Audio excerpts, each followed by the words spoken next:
Oi, gente, tudo bem com vocês? Bom, então a gente continua falando, né, de deformação por flexão. Esse é o terceiro vídeo sobre esse material aqui, tá? Então, a gente chegou na expressão que relaciona a flecha, né? Então aqui, ó, que relaciona a flecha com essa expressão. A gente chegou também que a derivada da flecha em relação a x vai dar o próprio giro, né? Então, vamos ver agora nesse vídeo uma aplicação, né? Como que a gente vai aplicar isso nos exercícios, tá? Bom, então como a gente tem uma derivada segunda, a gente tem que aplicar algumas condições de contorno para encontrar a expressão da equação da flecha, tá? Então vamos ver como que se aplica isso.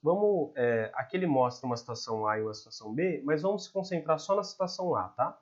Então aqui eu tenho um engaste, ó, na extremidade direita do engaste eu tenho a aplicação de um momento concentrado. Essa peça tem um comprimento L. Então o diagrama de momento fletor vai dar constante, né, de valor m, tá? Bom, então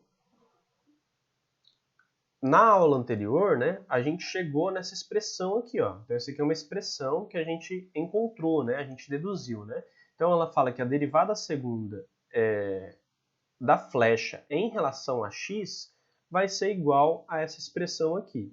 Bom, então se é derivada segunda, eu vou integrar uma vez, né? Então, vou integrar essa expressão aqui, vai aparecer um mx mais uma constante que eu chamei de C1.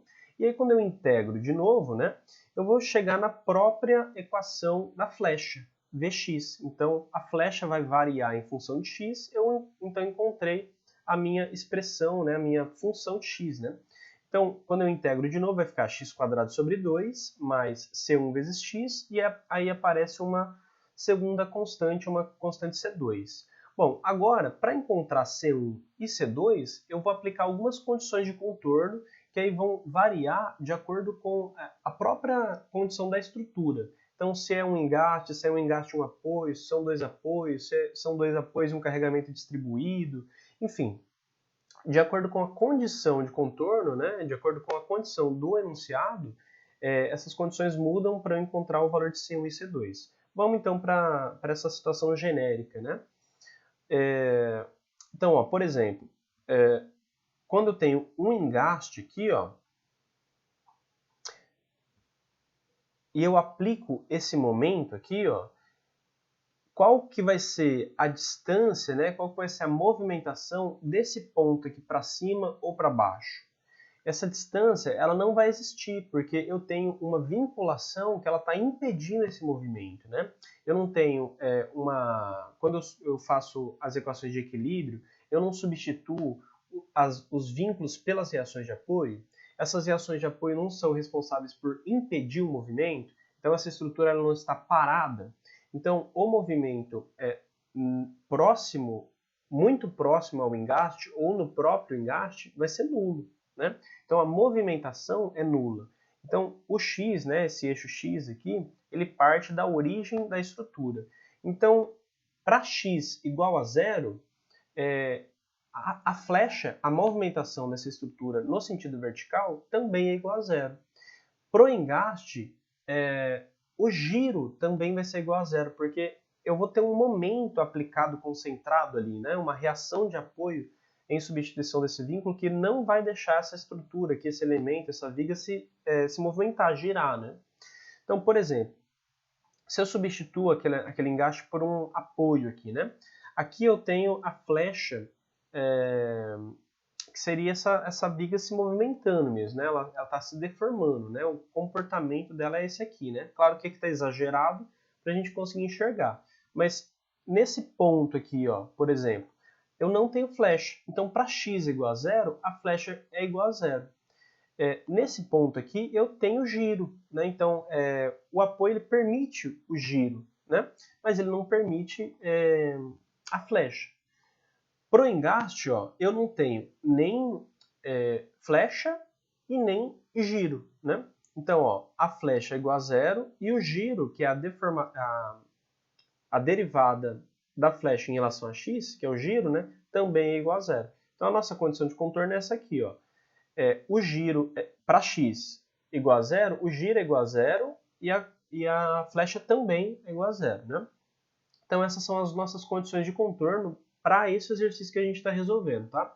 Para x igual a zero, a flecha é igual a zero, e para x igual a zero, o giro, que é a derivada da flecha em relação a x, também é igual a zero, né? E aí lá naquelas equações que a gente encontrou, né, lá em cima, quando a gente integrou duas vezes, tá aqui, ó. Essas duas equações aqui, ó, a gente vai aplicar as condições de contorno.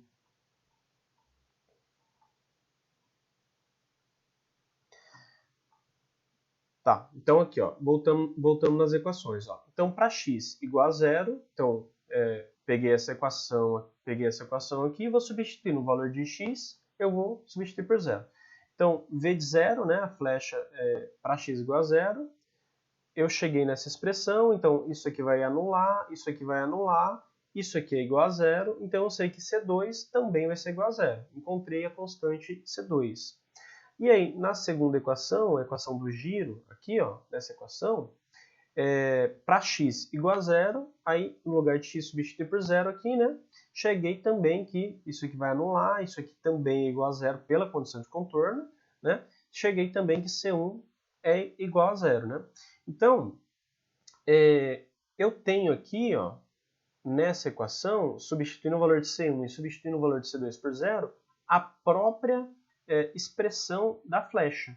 Então, essa aqui, ó, é a expressão da flecha em relação a x, é a expressão da linha elástica dessa condição de contorno, né? Então, como eu comentei, para cada condição de contorno, então para cada tipo de estrutura, aqui eu tenho um engaste só em um momento aplicado, né? Então eu poderia ter um engaste, um apoio e um carregamento distribuído, um engaste, um apoio e um carregamento concentrado aqui no meio. Eu teria valores de C2 e valores de C1 diferentes. E aí eu chegaria em expressões de linhas elásticas diferentes, tá? Então, aqui eu tenho para a situação 2, né, ó, valores de C1 e valores de C2. Então, valores de C2 igual a zero, valor de C1, aqui eu já tenho o valor de C1, ó, então eu tenho uma expressão diferente para a linha elástica, para essa condição de contorno aqui, ó. Então, é uma viga biapoiada com dois momentos concentrados na extremidade. Eu tenho uma outra expressão. E assim por diante, né? Então, para cada condição de contorno, eu tenho uma expressão de linha elástica diferente. E aí, isso são situações genéricas, né? Eu tenho, por exemplo, aqui, ó, um engaste e aqui um carregamento uniformemente distribuído. E aqui eu já tenho o valor de flecha, ó. Eu tenho a expressão aqui embaixo da linha elástica e aqui eu tenho o valor de flecha máximo. Então, eu não preciso nem saber a posição do x, né? Ele já me dá a flecha máxima. Então, aqui uma outra situação, um engaste e um carregamento concentrado na extremidade. Eu já tenho o valor, a expressão da flecha, né? E eu já tenho o valor da flecha máxima, né? O máximo valor da flecha. E aí, assim por diante, né? Então, isso aqui é tabelado, né? A gente já tem, para cada condição de contorno, ó, eu já tenho a própria expressão da flecha e a flecha máxima, né? E aí eu posso combinar duas ações, por exemplo. Então, aqui, ó, eu tenho engaste e uma viga, né? Aqui também engaste e uma viga. Aqui um carregamento distribuído e aqui um carregamento concentrado. Então, se o exercício, por exemplo, ele tem a soma das duas ações, né? Eu tenho um carregamento distribuído mais um carregamento concentrado, eu posso somar as duas expressões. Eu posso pegar essa flecha mais essa flecha. Ah, mas e se esse carregamento aqui ele não está para baixo, se ele estivesse para cima? Então essas flechas, elas se... eu ia fazer uma subtração, né, de uma pela outra. Então, eu acho que isso vai ficar mais claro quando a gente resolver exemplo numérico. Então, eu acho que deu para abordar o que eu gostaria nessa aula, né? E aí, no próximo vídeo, eu trabalho com um exemplo numérico com vocês, tá bom? Mas eu gostaria de fixar, né, que então, para a resolução dos exercícios, a gente vai trabalhar com partir, né, dessa expressão que a gente chegou na aula passada, né, dessa expressão aqui, e a gente vai fazer duas integrais, né, para chegar nas constantes C1 e C2. Então aqui, ó, vou fazer duas integrais, né? Chegar na constante C1 e C2 e aplicar as condições de contorno para encontrar essas equações. Então, só para reforçar, essa aqui é a expressão da linha elástica, né? Então, a gente está encontrando uma flecha devido a uma flexão. Tá joia? Até mais, gente. Até o próximo vídeo.